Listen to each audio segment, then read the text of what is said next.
그리고 여기는 이제 베이징의 시각. 베이징의 네. 시각은 어떤가요? 참, 불편하죠. 그렇죠. 중국의 지금 현재 상황이 굉장히 좀 어떻게 표현해야 될까요? 불쾌하다? 불쾌하다. 불쾌하다는 속내일 거고 오히려 불편하다는 쪽이 더 정확할 것 같아요. 불편하다. 왜냐하면 심지어 화났다는 것도 제대로 지금 표현하기가 약간 애매모호한. 그러니까 불쾌한 거는 네. 일반적인 예전에 제가 처음으로 그 베이징 특파원 갔었을 때 첫 1년 동안 이제 사드 전국이었잖아요. 네네.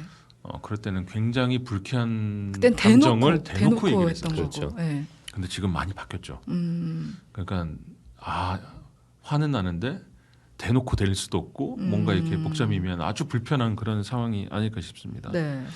입장 뭐 나온 게 있나요?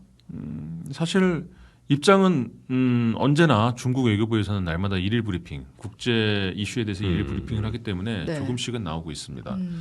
뭐 우리나라 언론에서도 뭐 몇 번을 얘기했고요. 가장 최근에 그 이 사안과 관련해서 나왔던 게 중국 외교부 마오닝 대변인의 정리 브리핑 때 나왔는데요. 잠깐 읽어드릴게요. 사실 이거는 쿼드 실무그룹 참여를 하겠다라는 한국 관계자 당국 관계자 그 발언이 나온 데 대한 네. 그 반응을 물었죠. 외신 기자들이 당연히 물었겠죠. 아마 우리나라 특파원이 물어보지 않았을까 싶습니다. 여기에 대해서 국가 간 협력은 응당 평화와 발전의 시대 조류에 순응해야 한다.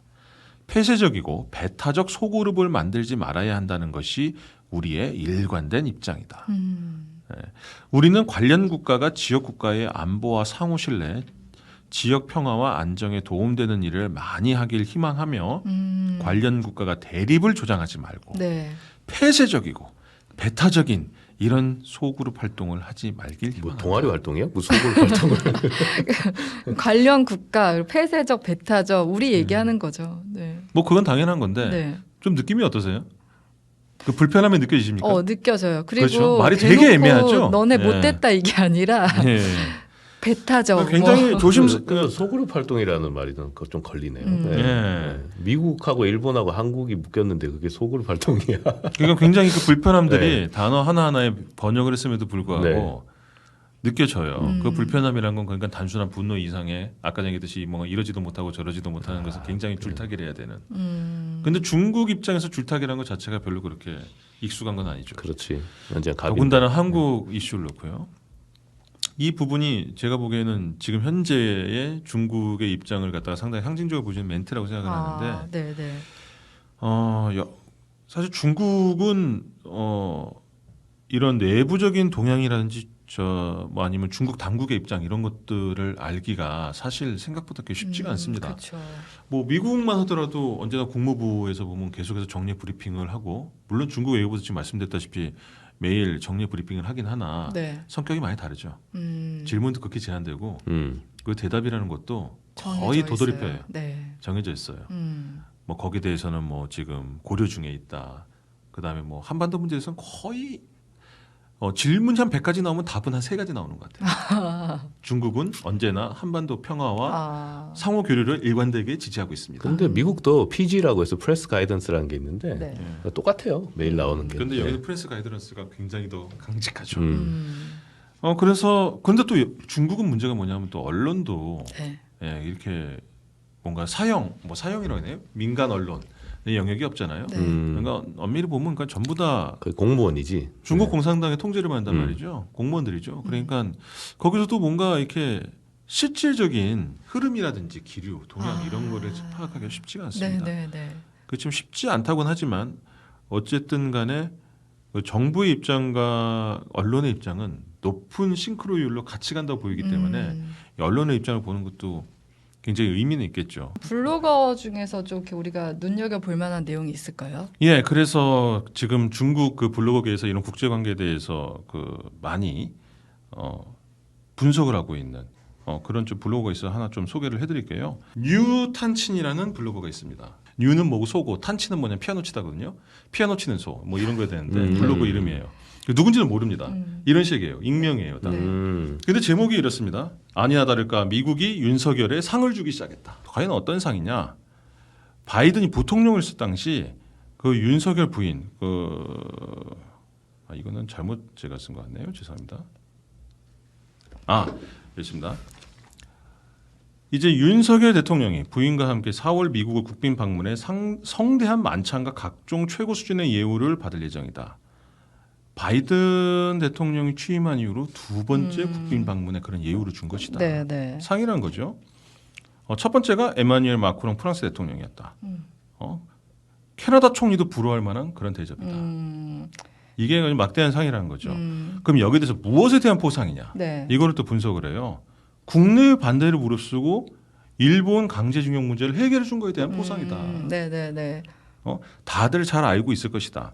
이럴 때 윤석열의 힘을 실어줘야 한국 여론의 압력에 또 물러서지 않을 것이다. 네네. 그러기 위해서 윤석열의 뒤를 받쳐주기 위해서 이와 같은 막대한 지금 상을 주고 있는 것이다. 그러니까 윤석열 대통령이 국내 비난 여론에도 이런 그 강제징용 해법을 감수하니까 미국에서 그에 상응하는 국빈 방문 초청을 했다. 이렇게 분석하는 것 같아요. 거기에 더 나아가서 네. 이제 한일 간의 관계도 이제 굉장히 지금 급속도로 지금 회복되고 있잖아요. 네, 그런 네. 것도 뒤에는 미국이 있다라는 그런 내용인 것이죠. 예. 근데 지금 중국 입장에서는 불쾌감을 드러내고는 있지만 아까 말씀하신 대로 예전처럼 막 대놓고 비난할 수 없는 좀 복잡한 상황인 거죠. 가장 직접적으로는 예전 2017년도 사드 전국 그때와 비교를 하면 많은 것이 바뀌었죠. 네. 그때는 지금 중국의 주석은 그때 똑같이 시진핑 주석이지만 한국은 그때 박근혜 대통령이었고 네.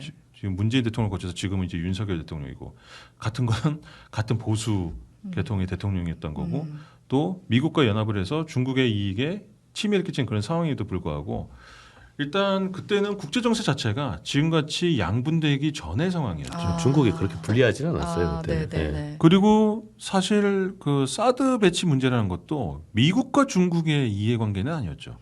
그때는 북한이 그때 한참 보면 핵 개발을 하고 한반도가 굉장히 불안감에 휩싸이고 있었을 때 네. 박근혜 대통령도 어떻게 보면 국내 안보상의 필요성 때문에 미국을 끌어들이는 그런 그런 그 의미가 더 컸기 때문에 네네네. 그 부분에 있어가지고 미국은 한 발 물러나 있었죠. 사드 문제 있어가지고. 네네. 근데 이제 그때 그 박근혜 대통령이 그 당시에 이제 중국 시진핑 주석하고 되게 그 밀착을 하면서 한편으로는 또 사드 문제에 대해서 또 사드를 받느냐 마느냐에 대해서 대단히 불투명한 전략을 네네. 갖고 있었어요.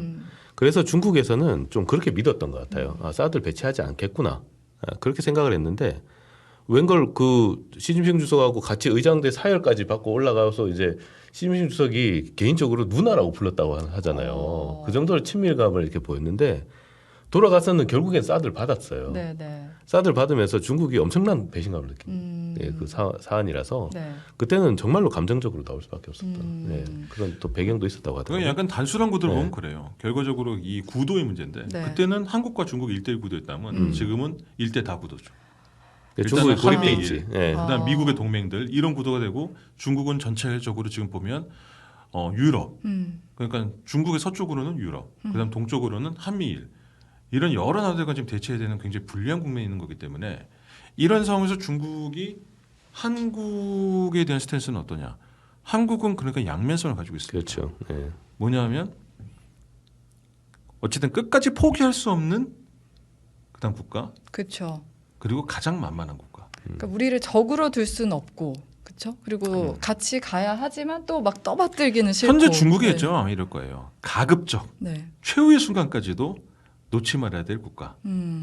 그렇지만 언젠가 놓을 수는 있겠죠. 그렇지만 놓게 되면 그때부터는 가장 쉽게 막대할 수 있는 국가. 아마 이게 지금 현재 가장 냉정하게 봤을 때 중국 측 입장이 아닐까 싶은데 그러다 보니 제가 아까 전에 말씀드렸잖아요. 되게 불편해 보인다고. 네네. 부글부글 할 겁니다. 그렇지만 지금 현재 막대할 수 없죠. 그렇죠. 네. 왜냐하면 한미일 삼각구도에서 냉정하게 봤었을 때 지금 현재 중국 쪽에 그나마 가장 우호적으로 중국에게 가장 그러니까 그 뭐랄까요 정색을 하고 뒤돌아설 수 없는 나라가 한국이거든요. 그런 경제적, 지정학적 북한이라는 문제 때문에 네. 그럴 수는 없단 말이에요. 그걸 중국도 알고 있어요. 그러니까 제가 봤을 때는 지금 윤석열 정부의 정말 적극적인 일본, 미국의 구애가 뻔히 보이는데도 예전 사드 때에 비교하면 네. 이 정도면 굉장히 엄청 참는 나름대로 거지. 지금 잘 예. 하고 있는 예. 스탠스인 거예요. 지금 톤 조절을 하고 있다. 예를 들자면 글로벌 그러니까 이것도 아주 미묘한 부분이 좀 있습니다. 맨 처음에 한국시보에서 직접적으로 안 나왔어요. 글로벌 타임스에 나왔죠. 아까 전에 영자지라고 했잖아요. 네, 네. 영자지는 기본적으로 국내 그 중국인들을 대상으로 한 게 아닙니다. 해외를 향해서 미국 하는 거라 그렇죠. 겁니다. 그러니까 네. 외국인들만 향해서 지금 보면 굉장히 이런 경고를 날리고 있고 지금 국내 여론에 대해서는 지금 그것을 이제 언급하고 있지 않는 상황이다 볼 수 있는 네, 거예요. 네, 네. 그래서 이런 부분에서 굉장히 그 신중하고 아직까지는 어느 정도 선을 지키려고 노력하고 있는 상황입니다. 그렇죠. 중국 자체도 지금은 경제가 그닥 좋지가 않은 상황이기 때문에 물론 그렇죠. 이제 국내적으로 이제 경제가 살지 않는 상황에서 어떤 외치에서 문제가 생기면 안 되거든요. 그렇기 때문에 훨씬 더 이제 그 외교에서 조심할 수밖에 없는 상황입니다. 그러면 이제 아까 외교 시간표 얘기했잖아요. 한미 정상회담 뭐 그리고 나중에 5월인가 G7 그때도 있고 그런 과정을 거친 뒤에 중국에서 이제 그때부터 그럼 본격적으로 좀 이제 불편함을 드러낼까요? 그래서 이제 앞으로는 약간 지금 보면 공이 어느 정도 이제 우리나라한테도 우리나라에게로 중국이 공을 그 넘기고 있는 상황이라고 보여져요. 이 부분은 뭐냐면 제가 알고 있을 정도면 네. 이건 한국의 외교 관계자라든지 당국자들도 분명히 알고 있을 겁니다. 음. 그냥 결국 이거죠. 중국도 근데 언제까지만 이렇게 있을 것이냐. 중국은 지금 티를 내고 있는 거예요. 나 네. 참고 있다. 나 참고 있다. 네, 네. 너희들 어떻게 할래? 어떻게 할래? 그렇지만 또 중국은 또 아까 전에 굉장히 실용주의적이기도 하지만 지금은 자기들이 이제 세계 넘버 2라는 네. 그런 또 자존감을 굉장히 내세우고 있는 그 국가이기 체면 때문에 건드리면 큰일 나죠. 예. 중국은. 예. 그 부분이 많이 넘어섰다고 생각하게 되면 가만히 있지 않겠죠. 그리고 아까 전에 말씀드렸다시피 가만히 있지 않을 때 가장 손쉽게 손을 댈 수 있는 나라 중 하나를 또 우리로 꼽고 있을 거란 말이죠. 그러면 이제 그런 부분에서는 아까 전에 경제 위기를 말씀하셨는데 우리나라 입장에서도 지금 외교 안보적 위기에서도 가장 큰 위기 중 하나가 바로 이 변수일 수 있어요. 과연 중국이 어디까지 우리에 대해서 직접적인 그런 포지션을 취하지 않을 수 네, 있을 네, 것인가. 네. 또 우리는 과연 그것을 어디까지로 파악을 하고 적절하게 그 와중에서 그렇죠. 예. 스탠스를 취할 수 있을 것인가. 네, 네. 그럼 매우 미묘하고 민감한 문제입니다.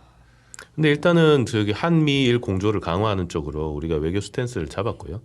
그 다음에 지금 그렇게 가깝게 갈 수밖에 없는 이유는 미국하고 일본이 공조를 해서 중국을 봉쇄하기 시작을 했어요. 네. 그리고 미국하고 일본이 작년에 2+2 저기 그 외교 국방 회담을 했단 말이에요. 거기서 무슨 얘기가 나왔냐면 우리 그 자유민주주의와 어떤 그 가치를 공유하는 국가들끼리 서로 힘을 합치자. 네. 힘을 합쳐서 첨단 기술이나 이런 미래 패권들을 우리가 나눠 갖자 하면서 미국하고 일본이 어떤 면에서는 전 세계 어떤 첨단 기술의 어떤 그 국제 표준을 만들어 가려고 하고 있어요. 네. 그럼 우리가 그 표준 경쟁에 못 들어가면 지금 우리는 그 물건을 만들어서 팔아야 되는 입장인데 네, 네. 그 안에서 이제 미국하고 일본이 정하는 어떤 그 질서에 우리가 편입되지 않으면 나중에는 이게 그 고립될 수 있다고 보는 부분이 있는 것 네, 같아요. 네. 근데 지금 현재 그렇게 고립되는 부분이 하나가 있고요. 또 하나는 중국 같은 경우는 우리나라가 반도체의 절반은 중국에 다 팔아요. 근데 중국이 지금 이제 공장이 좀 살아나면서 이제 반도체 수요가 생기고 그래서 이제 수출이 좀 살아날 수 있겠다라고 기대를 하지만 사실 중국하고 지금 미국이 계속 중국하고 거래를 하지 말라고 얘기를 하고 있잖아요. 근데 우리는 그거를 마냥 외면할 수가 없는 게 중국은 우리의 제1시장이에요. 이제 그런 상황에서 중국이 봤을 때는 이제 우리가 갖고 있는 중국과의 어떤 경제적인 이제 의존도라든가 이런 걸 활용을 해서 최대한 한미일 공조를 깨려고 노력을 할 거예요. 깨려고 노력을 하는데 그럼 그 상황에서 우리는 경제적으로 지금 현재는 중국에 매여 있고 미래는 미일에 매여 있단 말이에요. 그러면 이 현재와 미래에 이렇게 매여 있는 이 함수를 어떻게 풀어나갈 거냐, 네. 이 방정식을 지금 상당히 좀 그 교묘한 지금 되게 어려운 지금 상황에 놓여 있는 거죠. 그러니까 두 전직 워싱턴 특파원과 베이징 특파원 설명을 들으니까 이게 단순히 삼밀 삼각공조 이렇게 우리가 기사를 썼지만 그렇게 단순한 문제가 아니고 그렇죠. 우리가 경제적이나 외교 안보적 측면에서 굉장히 지금 위태로운 상황에 놓여 있다. 그리고 아주 중요한 선택을 하는 상황에 놓여 있다. 이런 생각이 듭니다. 그 안에서 이제 우리는 이제 실익을 챙겨야 되지 않을까. 그리고 사실은 한 가지만 더 말씀드리면 이 와중에서 국내 정치권에서 제가 보면 가장 우려스러운 게 이때는 지금 외교에 있어가지고 가장 중요한 게 유연성입니다. 우리나라 같은 경우에 네. 보수 진보 없어요.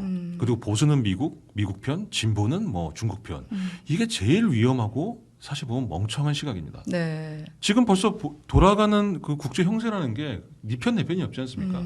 근데 우리나라에서 지금 보면 국제 정세적으로 다 가고 있는데 그 판단근거나 그런 게 냉정한 주변 정세 파악이나 이런 것보다는 국내 정치 프레임에 맞춰가지고 자꾸 거기에 끌려가는 것 같은 느낌이 보여서 그렇게 되면 이 밥그릇 싸움은 국내 정치의 밥그릇 싸움이잖아요. 이거를 근데 잘못 국제 정치까지 우리가 적용시켰다가 잘못하게 될 경우에는 그 밥그릇마저 깨져버려요. 그러니까 우리 정치권이 지금 그 부분에 있어서 좀 경각심을 가지고 야당도 마찬가지고 여당도 마찬가지고 이 부분에서 굉장히 유연하게 되어야 합니다. 오직 판단 기준은 국익에 한해서만. 네. 그러니까 정치가 경직되면 항상 그 우리가 갖고 있는 어떤 수가 많이 줄어요. 네, 그 부분은 좀 생각을 해봐야 될 것 같아요. 네, 열띤 토론이었습니다. 오늘 뉴스 쏙쏙은 여기서 마무리할게요. 오늘도 두 분 나와주셔서 감사합니다. 고맙습니다. 네, 고맙습니다. 예, 감사합니다. 예.